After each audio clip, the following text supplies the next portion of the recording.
மாவட்டம் பந்தயசாலை பகுதியில் உள்ள தெற்கு வட்டாட்சியர் அலுவலகம் முன்பாக தமிழ்நாடு தொழிற்சங்கங்களின் கூட்டமைப்பு சார்பாக மத்திய அரசை கண்டித்து கண்டன ஆர்ப்பாட்டம் நடைபெற்றது.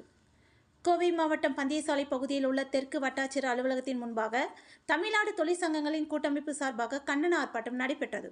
இந்த ஆர்ப்பாட்டத்தை தமிழ்நாடு தொழிற்சங்கங்களின் கூட்டமைப்பின் செயலாளர் நாகேந்திரன் தலைமை தாங்கினார். இதில் மாநில செயலாளர் Rammohan, Dharapuram Kumaravel Gounder, Dindigul John Kennedy, Kanyakumari Sundarji, doctor Panneerselvam, Puthur Muniyasamy, அனைத்து சமூக மக்களுக்கு உதவும் பேரவை அமைப்பின் நிறுவன தலைவரும் சமூக ஆர்வலருமான வழக்கறிஞர் புஷ்பானந்தம், ஆர்டி ஃபவுண்டேஷன் கோவிந்தராஜ் என பலரும் கலந்து கொண்டு சிறப்புரையாற்றினர்.